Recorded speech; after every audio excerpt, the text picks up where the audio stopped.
Então, nós observamos o que a passagem de Mateus, no capítulo 3, do verso 3 até o verso 17, que é a narrativa a respeito do batismo de Jesus, nos revela acerca da doutrina da Trindade.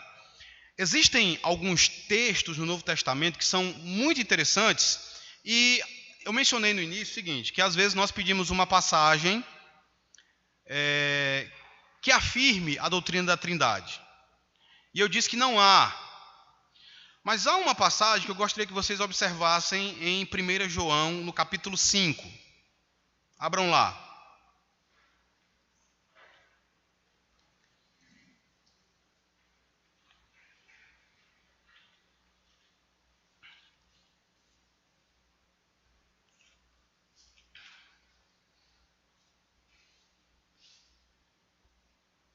Primeira João,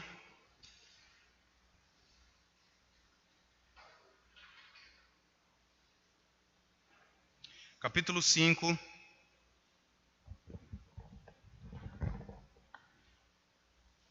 verso 7.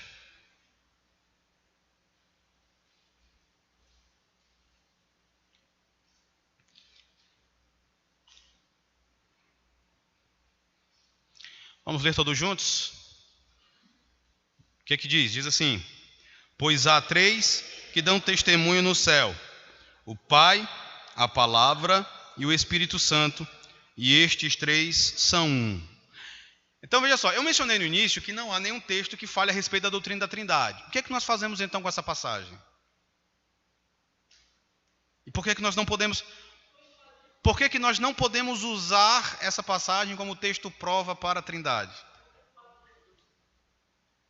Exatamente. Oi? Não.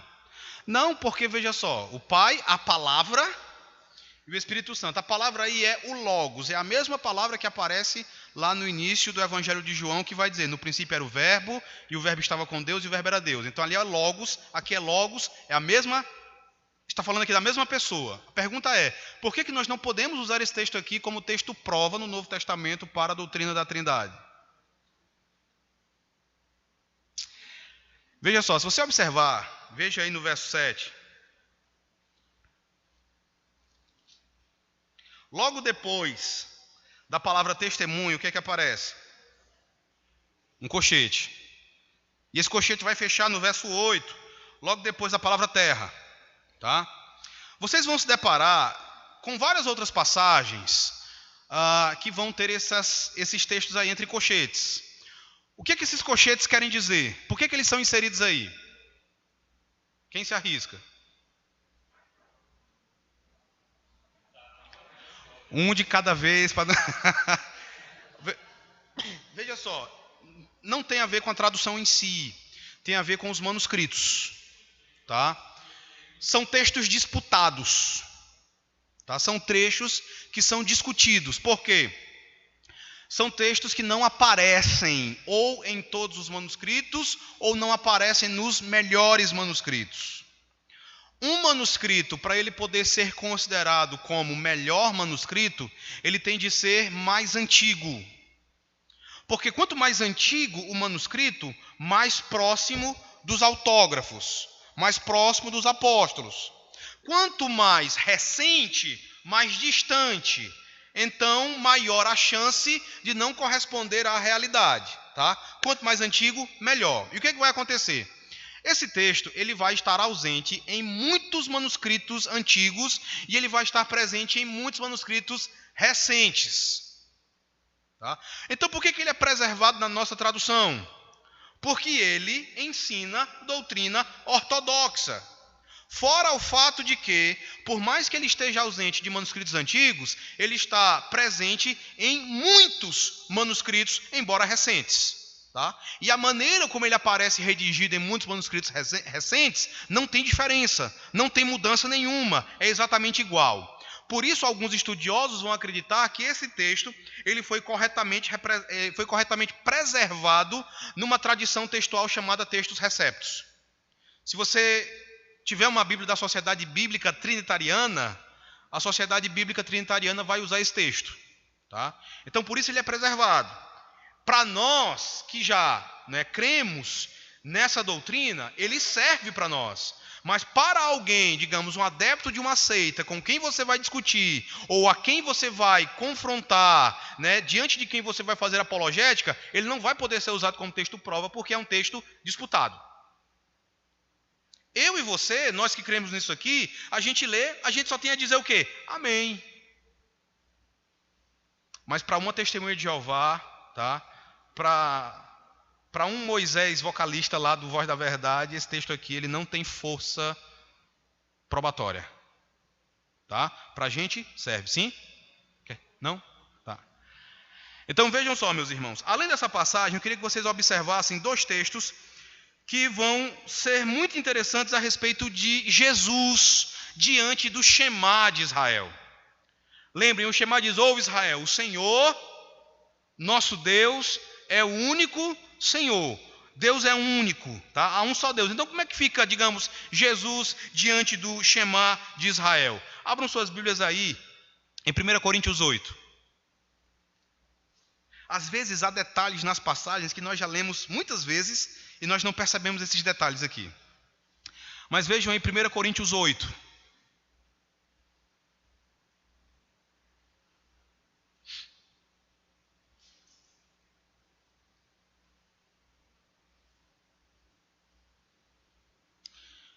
E você vai observar como o Novo Testamento ele vai ensinar a unicidade de Deus como o Antigo Testamento, mas o Novo Testamento também vai fazer a distinção entre essas pessoas e vai ensinar que elas são Deus. 1 Coríntios 1:8, o que é que diz? Quem pode ler? Perdoe-me, tá? 1 Coríntios 8, verso 4, tá? Não 1:8, tá? 1 Coríntios 8, verso 4, o que é que diz? Quem pode ler?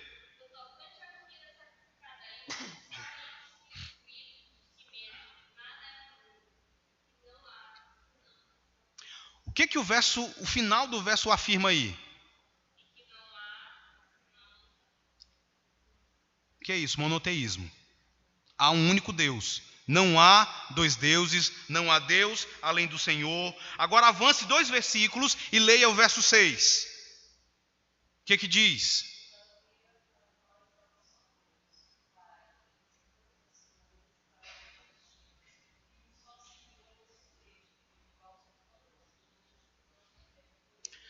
Perceberam o que Paulo fez?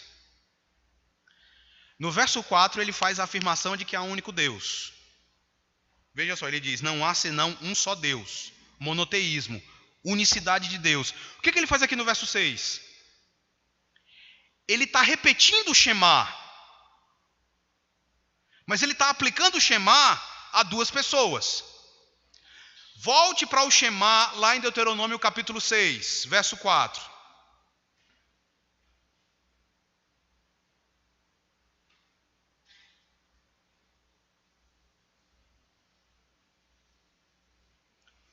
Veja os elementos do Shema. Ouve Israel, o Senhor, nosso quê? É o único quê? Então veja esses 2 elementos. O Senhor, nosso Deus, é o único Senhor. Paulo vai usar esses 2 elementos aqui, ele vai repeti-los em 1 Coríntios 8, verso 6, e vai aplicá-los distintamente ao Pai e ao Filho. Voltem para lá. 1 Coríntios 8, verso 6. Veja, Paulo diz assim: todavia para nós há um só Deus. Quem é? Quem é esse Deus? E aí ele continua: de quem são todas as coisas e para quem existimos. E um só, que é quem? Jesus Cristo. Um só Deus, um só Senhor. Ouve Israel, o Senhor nosso Deus é o único Senhor. Ele repete o Shema. Há um único Deus. Mas ele aplica esse Shema a 2 pessoas distintas, ao Pai e ao Filho. A gente já leu esse versículo aqui muitas e muitas vezes. Mas às vezes a gente deixa de perceber os elementos que aparecem aqui. Aqui, meus irmãos, nós encontramos o ensino de que o Pai é Deus e Jesus é Senhor. Então dizer como Paulo diz aqui, que Jesus é Senhor, é afirmar que Ele é Deus, porque o único Senhor de Deuteronômio 6 é Deus e é o Senhor Yahvé. É interessante como Paulo vai reescrever o Shema, incluindo tanto o Pai como Jesus na singular e única identidade divina. A mesma coisa pode ser vista em Filipenses, abram lá. Filipenses 2, do verso 9 ao verso 11.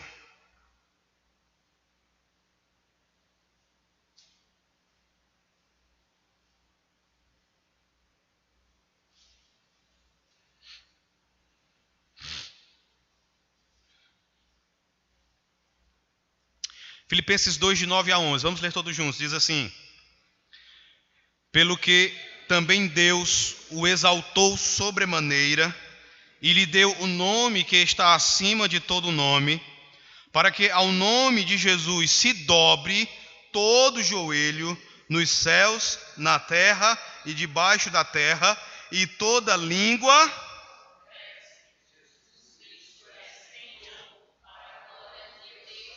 Veja o que Paulo faz aqui.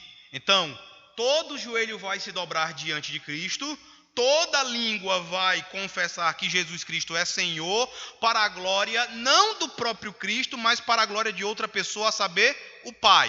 O que tem de interessante nessa passagem? Novamente, o apóstolo Paulo está fazendo uma citação do Antigo Testamento. Aqui, ele vai citar um trecho do capítulo 45 de Isaías. Abram lá.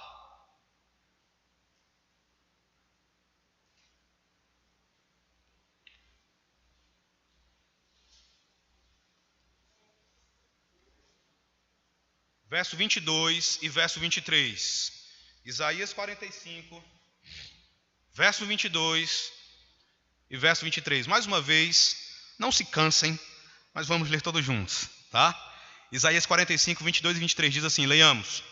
Olhai para mim e sede salvos, vós todos os limites da terra, porque eu sou Deus e não há outro. Por mim mesmo tenho jurado, da minha boca saiu o que é justo, e a minha palavra não tornará atrás. Diante de mim e... Quais são os elementos que aparecem em Filipenses 2, 9 a 11? Todo joelho vai se dobrar diante de Cristo e toda língua vai confessar que Ele é Senhor. Então veja como o Novo Testamento vai interpretar passagens do Antigo e vai fazer isso para nos revelar que no ser de Deus, que é único, subsistem três pessoas. Há uma distinção pessoal dentro do ser divino. Agora, o que eu acho mais interessante, meus irmãos, é como o Novo Testamento vai ler, por exemplo, Isaías 6.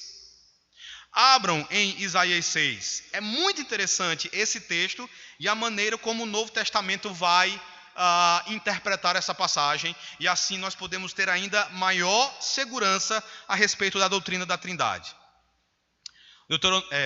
Isaías 6. Eu já ia mencionando Deuteronômio 6, tá? Isaías 6, verso 1. O que é que diz? Eu vi quem?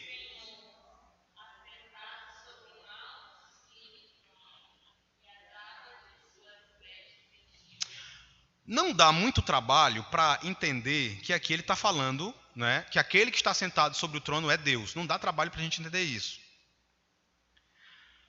Agora veja, de acordo com o apóstolo João, quem foi que foi visto por Isaías aqui? Abram em João capítulo 12, abram lá.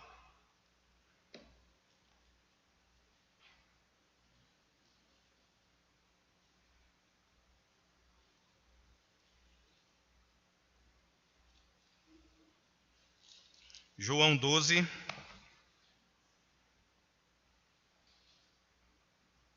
Eu vou ler agora a partir do verso 37. Tá?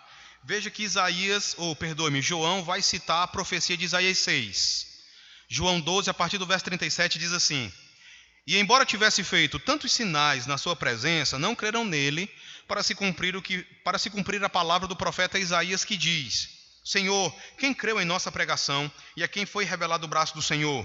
Por isso não podiam crer, porque Isaías disse ainda: cegou-lhes os olhos e endureceu-lhes o coração, para que não vejam com os olhos, nem entendam com o coração, e se convertam e sejam por mim curados. Vamos ler o verso 41. Isto disse Isaías porque viu a glória.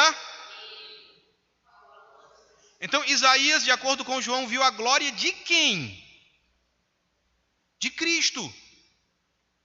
O foco aqui da passagem é Cristo, que realizou sinais, realizou milagres, e as pessoas não creram nele. As pessoas não creram nele porque o seu coração estava endurecido, cumprindo assim a palavra de Isaías. E de acordo com João, Isaías disse isso aqui, porque Isaías viu a glória de Cristo. É uma referência ao verso 1. Eu vi o Senhor assentado sobre um alto e sublime trono, e as abas de suas vestes, isso fala de glória, de esplendor, de majestade. Então esse esplendor, essa glória, essa majestade contemplada por Isaías foi a glória de Cristo. Agora vamos para Atos capítulo 28. Aliás, perdoe-me, antes de irem para Atos, vão para Isaías 6.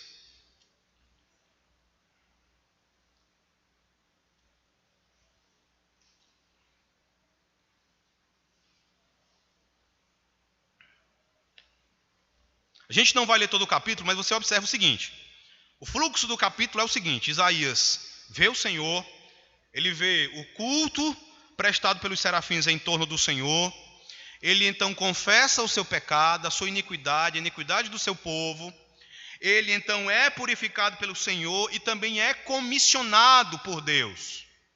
Veja nessa comissão que Isaías recebeu, a palavra que Deus dá para Isaías, aí no verso de número 9.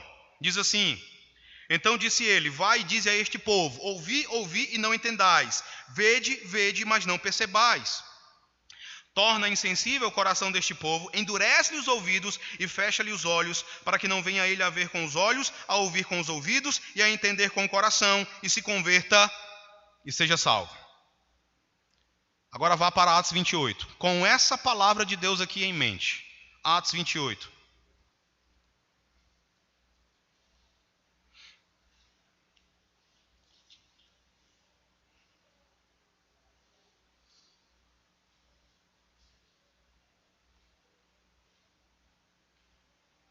Verso 26 e 27.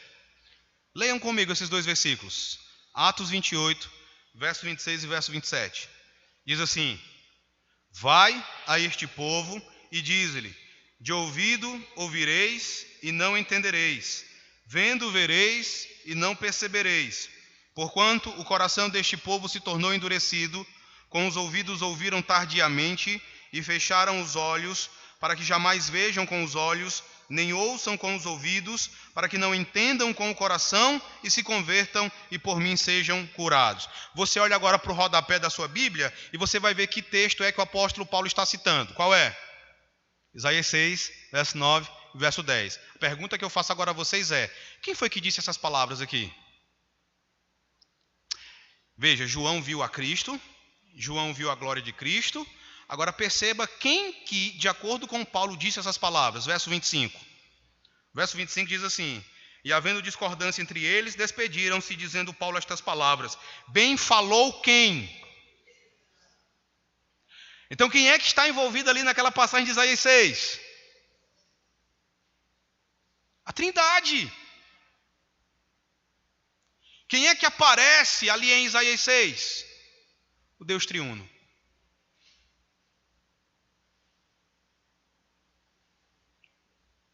Pai, o Filho e o Espírito Santo aparecem ali.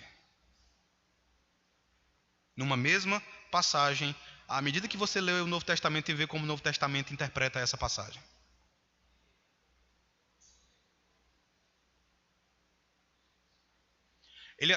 A ideia é que foi ele quem falou com Isaías, comissionando Isaías para o cumprimento daquela missão. É interessante. Então, meus irmãos, veja, se você desconsiderar, tá, 1 João 5,7, você não vai ter uma passagem que diga para você claramente que Deus é um só Deus, mas que subsiste em três pessoas. Mas quando você observa aquilo que nós chamamos de a analogia da fé, ou todos os dados que a Escritura nos fornece não há outra conclusão à qual nós podemos chegar, que de fato sim, há um só Deus, não há Deus além do Senhor. Deus, o Senhor é o único Deus. Apesar disso, esse único Deus, nele subsistem três pessoas.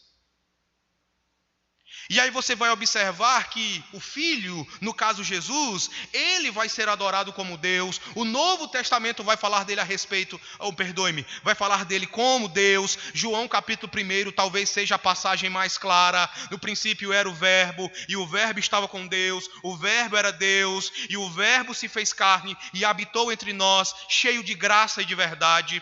Você vai se deparar com a passagem em que Tomé, logo depois da ressurreição de Cristo, confessa a divindade dele, Senhor meu e Deus meu. Você vai se deparar com passagens nas quais o Espírito Santo também vai ser considerado como Deus, mencionado como Deus. Lembre de Atos dos Apóstolos, capítulo 5, naquela narrativa a respeito de Ananias e Safira. Mentir ao Espírito Santo era mentir a Deus, e por isso eles foram julgados.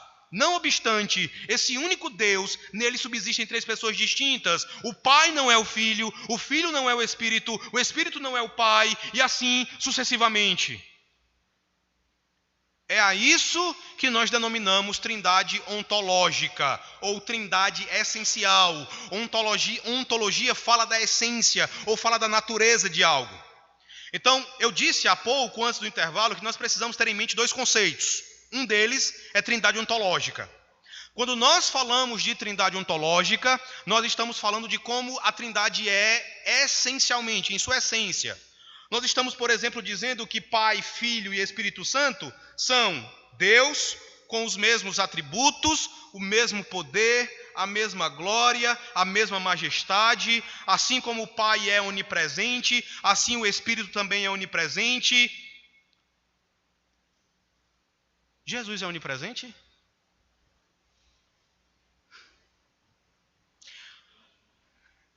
O que é onipresença, meus irmãos?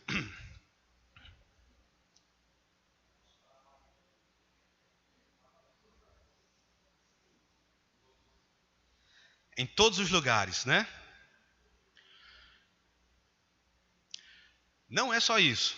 É isso, mas é algo mais. Porque, veja só, às vezes a gente fala de onipresença como se Deus fosse um ser tão grande, tão grande, tão grande, tão grande, que por ser tão grande, ele está em todos os lugares. Se a gente imaginar onipresença só dessa forma, o que vai acontecer? Ele é um ser tão grande que tem uma parte dele aqui em São Luís, tem outra parte dele ali em Bacabeira, tem outra parte dele em outro lugar, tem outra parte dele ali na Europa. Ele é tão grande, ele está em todos os lugares ao mesmo tempo. Só que onipresença não é só estar em todos os lugares ao mesmo tempo. Onipresença é ainda mais complexo, tá?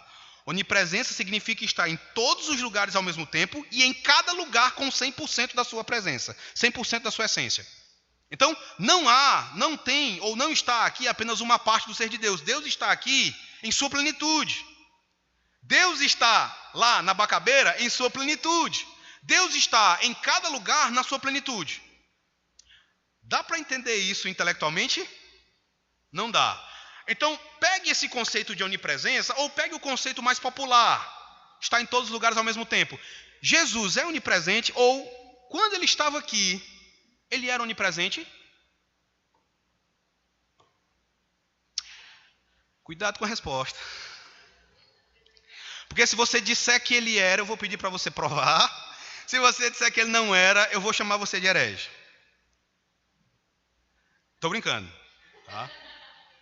Mas veja só, a gente tem que ter cuidado, porque às vezes a gente diz, não, ele encarnou, né? Então, eu não posso, ele era homem, né? É homem assim como nós somos, eu não posso estar em dois lugares ao mesmo tempo, ele também não poderia. Se você disser isso, se você disser que ele não era onipresente, você vai eliminar um atributo incomunicável de Deus. Um atributo que não pode faltar a Deus. E Jesus nunca deixou de ser Deus. Se ele nunca deixou de ser Deus, então ele nunca perdeu nenhum dos seus atributos incomunicáveis. Ele nunca perdeu nenhum dos seus atributos. Ele era onipresente aqui, durante o seu ministério terreno? Onde é que a gente vê isso na Bíblia? A Bíblia fala sobre isso? Abram em João.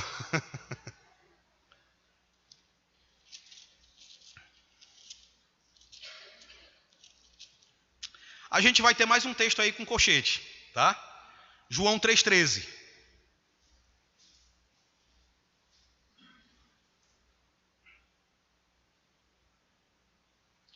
João 3, verso 13.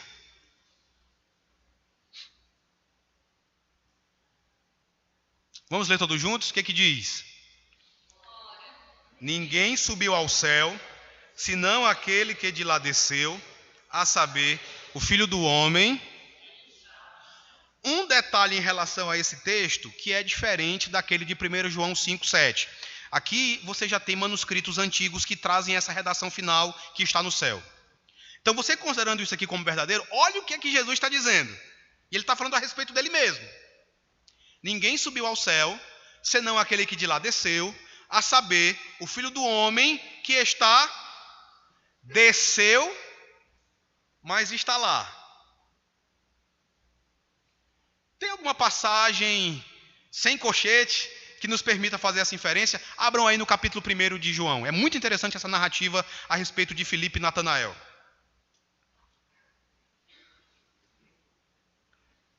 Vamos ler de forma alternada agora, do verso 43 até o verso 51.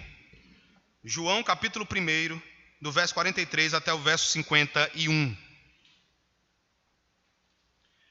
No dia imediato, resolveu Jesus partir para a Galileia e encontrou a Filipe, a quem disse: segue-me.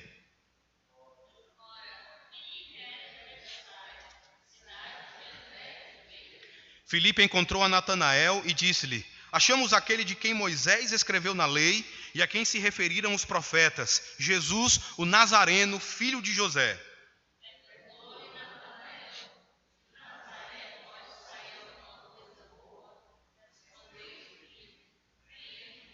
Jesus viu Natanael aproximar-se e disse a seu respeito: eis um verdadeiro israelita em quem não há dolo.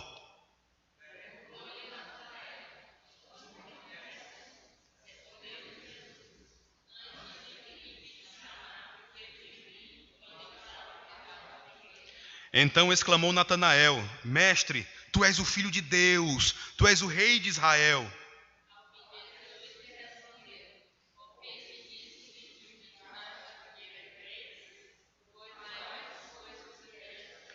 E acrescentou: em verdade vos digo que vereis o céu aberto e os anjos de Deus subindo e descendo sobre o Filho do Homem. O que está acontecendo aqui? Jesus ele está chamando aqueles que se tornariam os seus seguidores mais próximos, os seus seguidores mais íntimos. Ele chama Filipe, tá? Filipe fica empolgado e ele então procura Natanael. E ele diz: olha, nós encontramos aquele de quem Moisés falou, aquele que foi profetizado no Antigo Testamento, Jesus o Nazareno, filho de José. Jesus não estava presente nesse momento em que Filipe fala com Natanael. Jesus havia ficado esperando em algum lugar. Quando Natanael ouve isso, ele faz uma pergunta desaforada, ofensiva. De Nazaré pode sair alguma coisa boa? Filipe, então, vamos lá ver. Quando Jesus vê Natanael, Jesus diz assim: eis um verdadeiro israelita em quem não há dolo. Em outras palavras, esse aqui é um verdadeiro israelita, não é um Jacó, não é um enganador, não é alguém perverso, mau, não é um enganador, não há dolo nele, é um homem íntegro, reto, é um bom e verdadeiro israelita. Aí a gente lê o verso 48, às vezes de maneira muito casual. Natanael pergunta: de onde me conheces? A gente tem de ler tentando entender o sentimento aqui de Natanael. Ele estava assustado aqui. Eu mencionava agora há pouco com teu nome? Eber, a respeito de uma hamburgueria ali no Quatraque. A hamburgueria que eu gosto. E já fui lá algumas vezes, mas nunca havia conversado com ninguém da hamburgueria. Um dia eu cheguei e aí o dono chegou e disse assim: oi pastor, tudo bem? Eu me assustei, eu olhei assim, disse: rapaz, tu me conhece de onde? Eu tenho que ter cuidado. Ele: não, eu conheço do grupo da Ruach. Quando alguém chega para falar com você a primeira vez, alguém que você nunca viu, e esse alguém demonstra saber quem você é, conhecer algo sobre você, você fica assustado. Você não vai reagir casualmente: de onde é que você me conhece? Rapaz, foi que você ouviu falar de mim, pelo amor de Deus. Não foi que você já me viu. Essa foi a reação de Natanael. De onde me conhece? Ele estava aqui assustado. Veja a resposta de Jesus no verso 48. Antes de Filipe te chamar, eu te vi debaixo da figueira. Agora a pergunta. Antes de Filipe chamar Natanael, Filipe estava com quem? Mas Filipe estava longe de Natanael. Como que Jesus então viu Natanael debaixo da figueira? Ele não está falando aqui, eu sabia que você estava debaixo da figueira. Ele diz, eu vi. O verbo aqui é um verbo grego chamado verbo roida, que fala exatamente de contemplar, de vislumbrar, de ver, de colocar os olhos sobre. O que Jesus diz aqui é, antes de Filipe te chamar, quando você estava ali na figueira, e Matthew Henry, um puritano, faz um comentário interessante sobre esse estar debaixo da figueira. Ele vai dizer que do primeiro século até hoje, judeus piedosos procuram ter figueiras em suas casas para que as suas devoções sejam feitas debaixo dessa figueira. A ideia é, Natanael estava debaixo da figueira, fazendo a sua devocional, orando a Deus, e ele era contemplado, visto por aquele que é Deus. Faz sentido isso? É só você olhar a reação de Natanael depois que Jesus diz isso. Depois que Jesus diz, antes de Filipe te chamar, eu te vi debaixo da figueira, qual é a reação dele? Qual é a reação de Natanael? Mestre, tu és o Filho de Deus. Tu és o rei de Israel. Isso aqui nos dá uma ideia da onipresença. Ele viu. Então a trindade ontológica fala disso. Eles possuem os mesmos atributos. Iguais. No mesmo nível, no mesmo patamar. Se você tomar, por exemplo, o amor de Deus, eu mencionei no início que às vezes nós imaginamos que o Pai é a pessoa relutante da Trindade em nos salvar, é a pessoa mal-humorada, indisposta, enquanto que Jesus é a pessoa mansa, agradável, amorosa, que quer nos salvar. Eles têm o mesmo amor. Eles são iguais em amor, iguais em misericórdia, iguais em bondade, iguais em justiça, iguais em ira, iguais em santidade. Trindade ontológica fala disso. Eles são um só Deus. A mesma essência, a mesma natureza, dignos da mesma reverência, da mesma adoração, do mesmo respeito, do mesmo zelo. Alguma pergunta sobre isso, meus irmãos?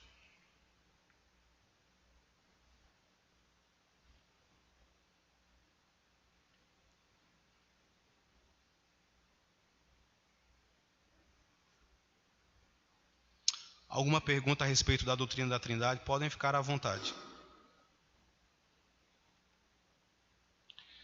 Cléo Márcio perguntou se eu iria usar slide. E eu falei que não. Eu não me dou muito bem com essas tecnologias assim não, né? E ele disse, você é como eu sou old school também. Mas eu combinei com ele que esse material que eu estou usando eu vou passar para ele. Ele disse que vai disponibilizar o PDF então para todos vocês, tá bom? Mas há alguma pergunta? Podem ficar à vontade.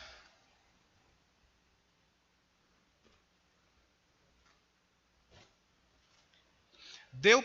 Sim, meu irmão.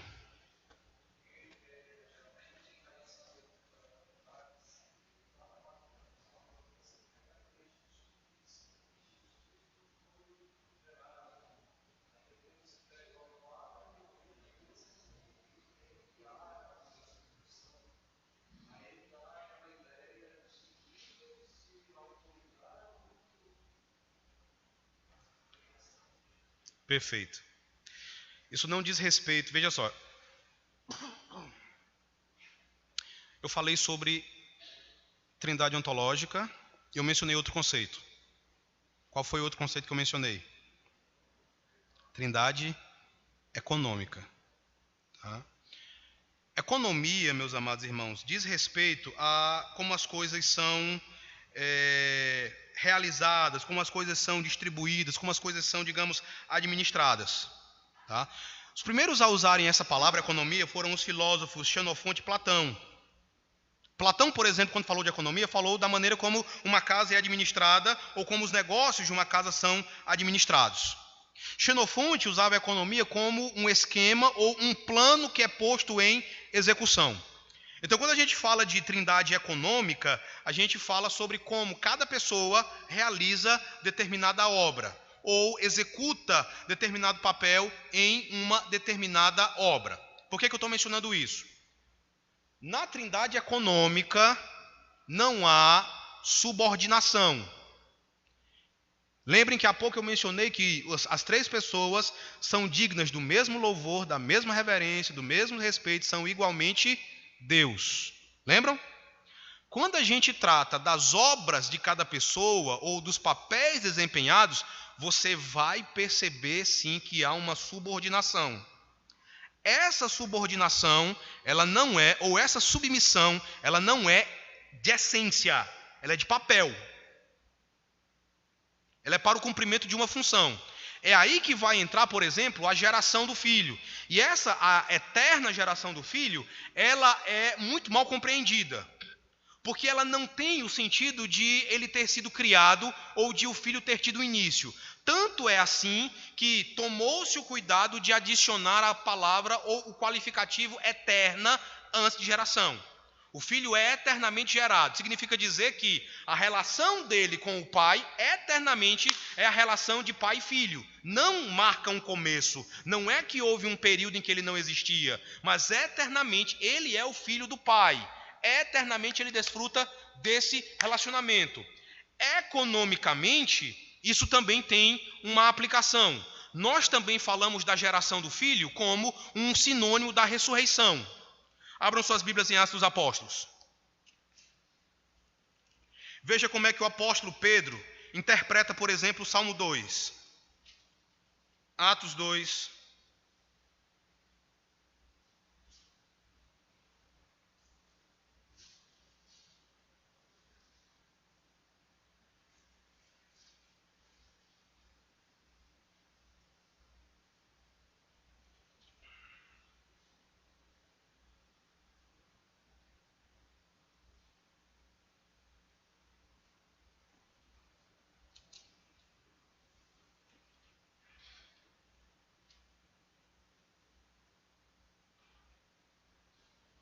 Deixa eu só procurar direitinho aqui a referência do Salmo 2. Onde é que ela vai aparecer?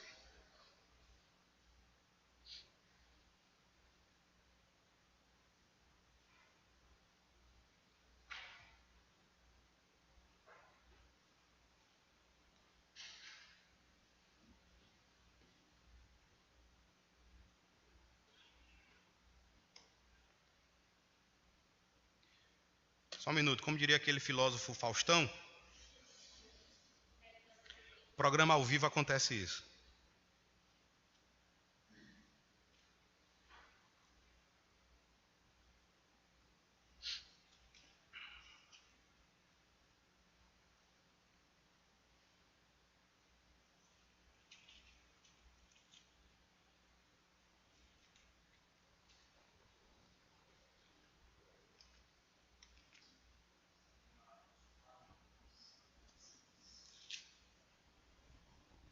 Não, é uma referência, eu verifiquei, não é uma referência explícita à geração.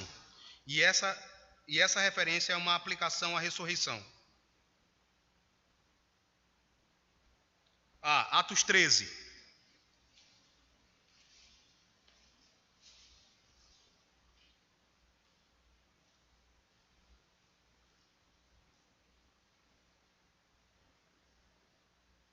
Atos 13, e aqui é Paulo pregando. Percebam como Paulo aplica o conceito aqui de geração, tá? Ele vai citar o Salmo 2, eu vou ler a partir do verso de número 32. Atos 13, 32 diz assim: Nós vos anunciamos o evangelho da promessa feita a nossos pais, como Deus a cumpriu plenamente a nós, seus filhos, fazendo o quê? Ressuscitando a Jesus, como também está escrito no Salmo 2, o quê? Então a geração ela tem um sentido ontológico, ou seja, fala do eterno relacionamento pai-filho, mas também tem um sentido econômico aplicado à ressurreição. Quando a gente trata da trindade econômica, você vai perceber uma subordinação, por exemplo, do filho em relação ao pai. Em que sentido? O filho se submete ao pai, em que ele assume a nossa natureza e ele age como nosso substituto. O filho se submete ao pai, adorando ao pai. Perceba, ele é Deus de Deus, como diz o credo niceno. Ele possui a mesma natureza, os mesmos atributos, não obstante, ele adora ao pai, ele cultua ao pai. Sendo que ele, assim como o pai, ele é digno do mesmo louvor e da mesma adoração. Mas economicamente, ele cultua o pai. Você não vê o pai cultuando o filho, mas você vê aquele que é filho cultuando o pai. Então isso se explica pelo fato de Cristo estar desempenhando ou realizando uma obra, executando um papel, e para que esse papel seja devidamente executado, ele tem de fazer isso. Um detalhe interessante é que a subordinação do filho ao pai, ela tem um sentido redentivo. Significa dizer que tudo aquilo que Jesus fez em relação ao pai, ele fez como nosso substituto. Geralmente, quando a gente fala sobre Jesus como nosso substituto, a gente pensa na cruz. Não é verdade? Aí ele nos substituiu na cruz. A gente esquece, ou às vezes a gente não sabe, que não apenas na cruz, mas ao longo de toda a sua vida, ele nos substituiu. Ele, sendo Deus, ele não tinha necessidade de adorar ao Pai. Mas por que ele se submete a isso? E por que ele adora ao Pai? É só para ensinar como é que a gente deve fazer? Ali ele age como nosso substituto também. Por quê? A adoração dele ao Pai é perfeita. Não é manchada pelo pecado, como a nossa é. E ali ele adora para aperfeiçoar a nossa própria adoração. Ele adora como nosso substituto. A gente olha, por exemplo, para as tentações dele no deserto, e a gente normalmente vai interpretar aquilo ali como se ele tão somente estivesse nos dando uma receita como a gente deve fazer. Ele usou a Escritura, então quando o diabo nos tentar, a gente tem de usar a Escritura. Ele jejuou, então a gente tem de estar preparado também jejuando para quando as tentações chegarem. A gente pode fazer isso. Você pode entender que assim como ele usou a Bíblia, você também deve usar na luta contra as tentações, na mortificação do pecado. Só que ele não foi tentado apenas para nos ensinar o que nós devemos fazer. Ele também foi tentado como nosso substituto. Se você lê Mateus capítulo 4, se você também lê Lucas capítulo 3 e capítulo 4, logo depois de apresentar a genealogia de Jesus, ele fala sobre a tentação de Cristo. Se você ler essas narrativas sobre a tentação e você comparar com Gênesis 3, você vai perceber que o que Jesus está fazendo ali no deserto é a mesma coisa que Adão deveria ter feito e não fez no jardim. É uma recapitulação.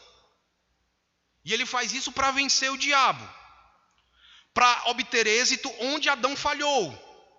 Porque assim como Adão nos representava no pacto das obras e caiu, e nós caímos com ele, Cristo Jesus, nos representa no pacto da graça, e onde ele obteve êxito, nós também obtivemos, porque ele nos representa nesse pacto. Se você observar, no Gênesis, um alimento foi usado como instrumento de tentação, correto? No deserto também. Ordena que estas pedras se transformem em pães. Se você observar, lá no Éden, o diabo deturpou o que Deus havia dito.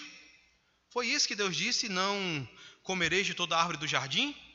Se você olhar para o deserto, o diabo também deturpa o que Deus disse nas Escrituras. Olha, pode se jogar daqui para baixo, afinal de contas Deus disse, né?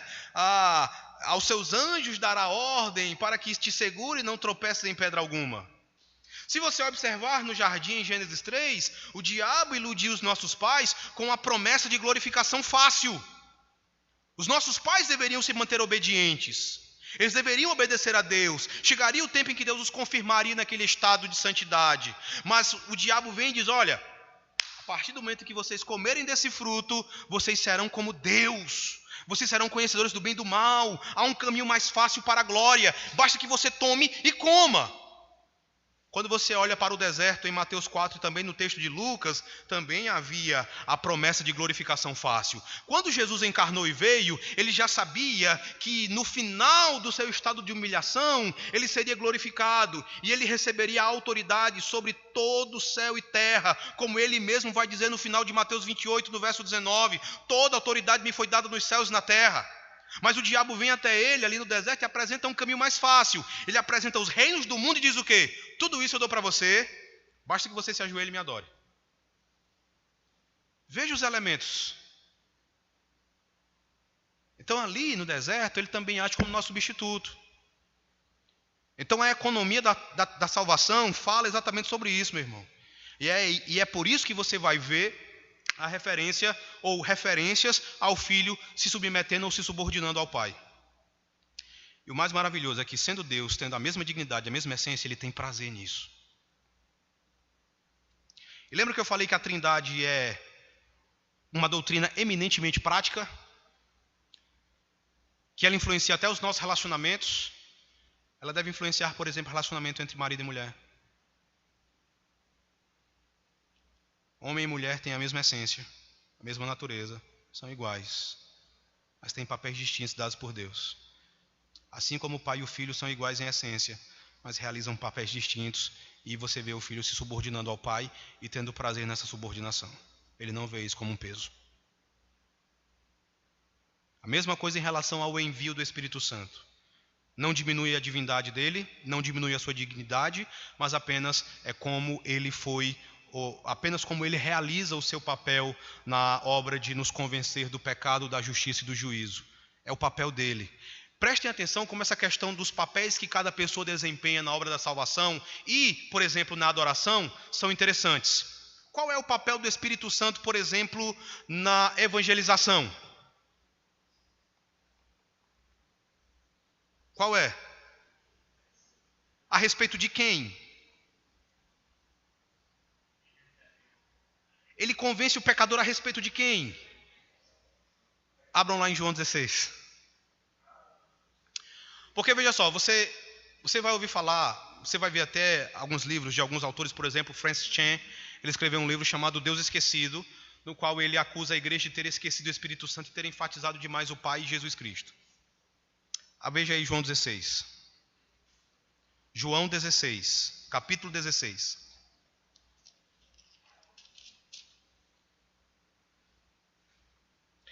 A partir do verso 12. João 16, a partir do verso 12. Você vê aí nesse subtítulo em negrito, acima do verso 1, que o assunto agora é a missão do Espírito Santo, correto? A missão do Consolador. A partir do verso 12 diz assim: Tenho ainda muito que vos dizer, mas vós não o podeis suportar agora.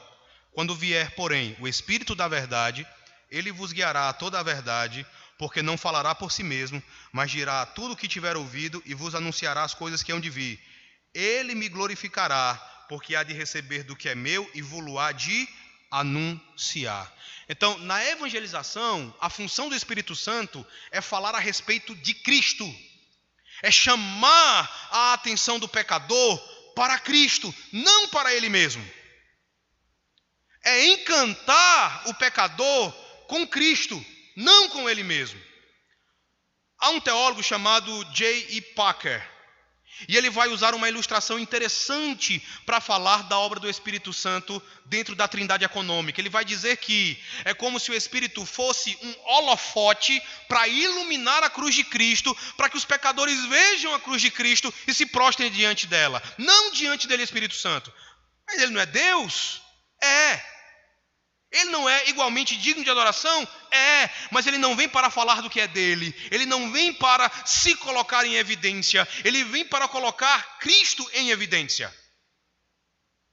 Isso não diminui nada da essência dele. Ele apenas está executando um papel. E ele tem prazer nisso. Ele se alegra nisso. Então, a Trindade econômica fala apenas de como as pessoas da Trindade vão realizar diferentes papéis nas mais diversas obras, da criação, da redenção, na adoração, na oração e assim por diante. Alguma pergunta mais? Heber. Você disse que para o filho ser Deus, ele precisa ter todos os atributos de Deus. E eu acho que inclui também a onisciência. Mas em 36. A respeito daquele dia e hora, ninguém sabe, nem os anjos do céu, nem o Filho, só o Pai sabe. Como você explicaria? Veja só. Abra em Filipenses 2.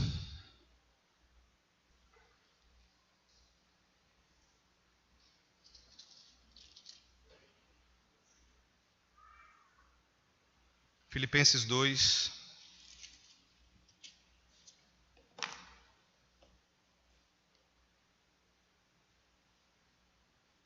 A partir do verso 5, diz assim: Tende em vós o mesmo sentimento que houve também em Cristo Jesus.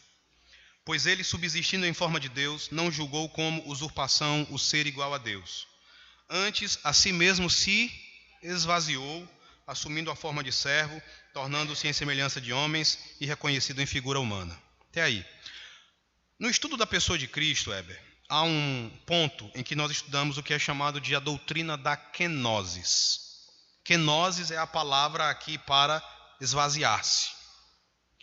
Essa doutrina da kenosis, ela tem, digamos, diversas correntes. Algumas dessas correntes vão falar de um esvaziamento no sentido de que Cristo teria perdido os seus atributos divinos.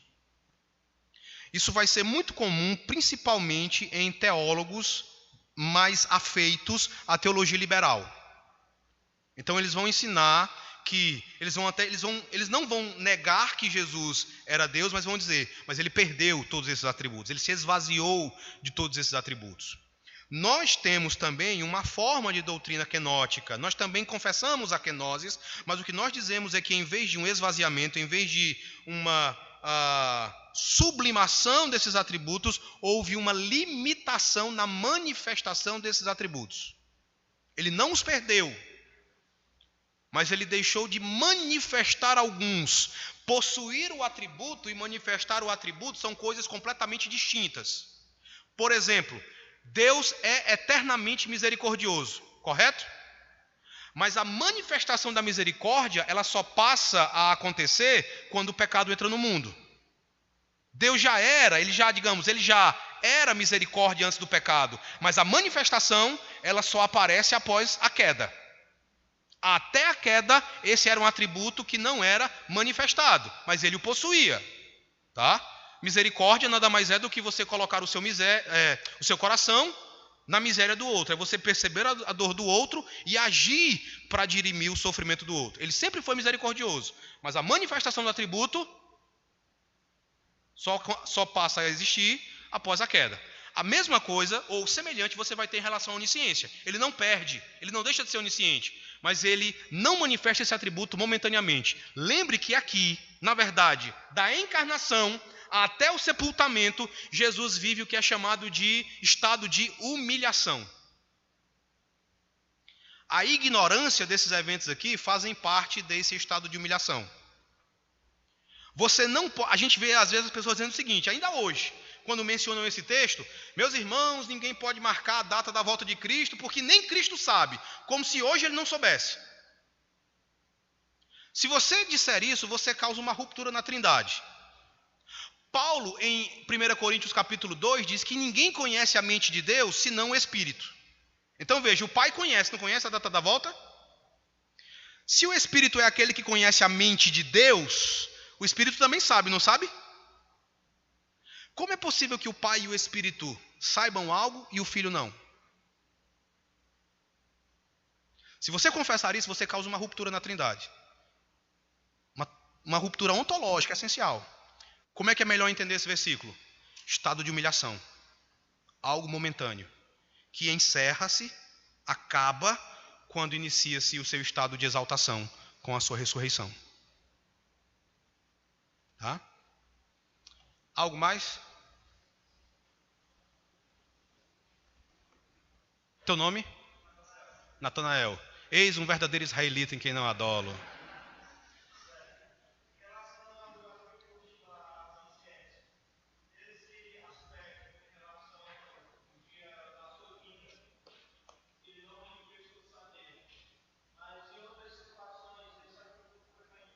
Exatamente.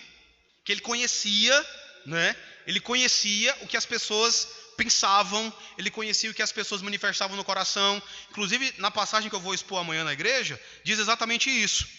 No verso 60 de João 6, depois que os discípulos ouvem aquela pregação sobre o pão que desceu do céu, a reação dos discípulos é: dura esse discurso, quem o pode ouvir? O verso 61 diz que Jesus, então, conhecendo o que eles tinham no coração, conhecendo os pensamentos dele, Jesus deles pergunta: isso escandaliza vocês? Então, também, em outros momentos, ela vai se manifestar. Momentaneamente ali é que você tem uma declaração no sentido de que havia um desconhecimento.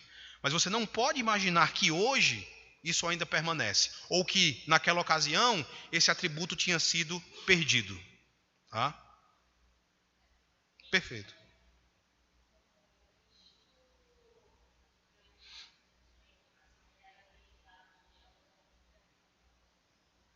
Limitado, sim.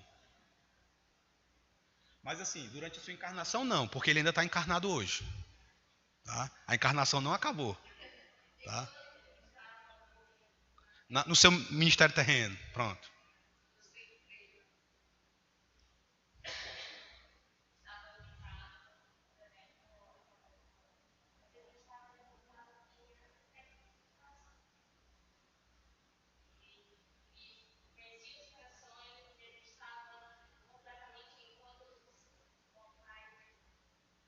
É difícil explicar, Denise, sabe? Porque, veja só, a doutrina da Trindade é uma doutrina que a gente consegue entender plenamente. A gente às vezes tem até mais dúvidas, a gente crê, mas a gente tem muitas dúvidas. A mesma coisa se dá com a pessoa de Jesus Cristo. Porque, veja só, a pessoa de Jesus Cristo é a pessoa mais complexa que existe para que você possa entendê-la.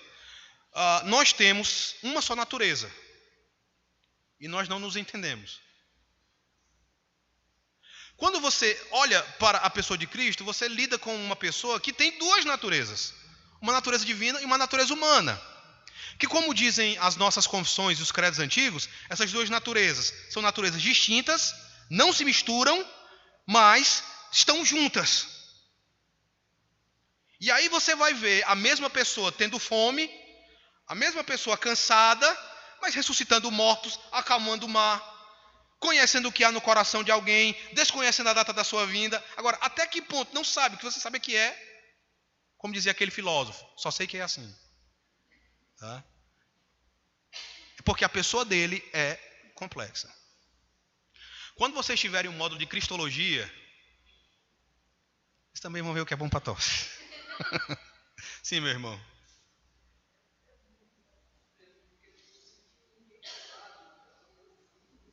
Agora veja que ele não menciona o Espírito Santo. Tá? E outro detalhe interessante: o filho é um título messiânico característico da humilhação. Normalmente aparece como filho do homem. Tá? O filho aí não é entendido como uma referência ao relacionamento dele com o pai. Tá? Mas é uma referência à sua humilhação. Tá? Prossiga. Não, tá. Então, meus irmãos, eu vou passar esse material para o Cláudio Márcio, ele vai passar o PDF para vocês, tá bom?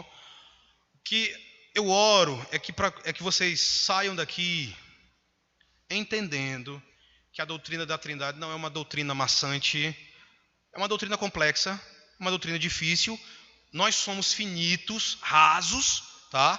Mas ela não deve ser vista como uma doutrina sem sentido, sem aplicabilidade, sem importância. Ela é como que uma coluna da nossa fé. Porque tudo está ligado a ela. A nossa salvação, os nossos relacionamentos, tudo diz respeito à Trindade. Tá bom? Que Deus abençoe. Que Deus, dia após dia, cative os corações de vocês para que vocês percebam a sua glória e se encantem diante dele.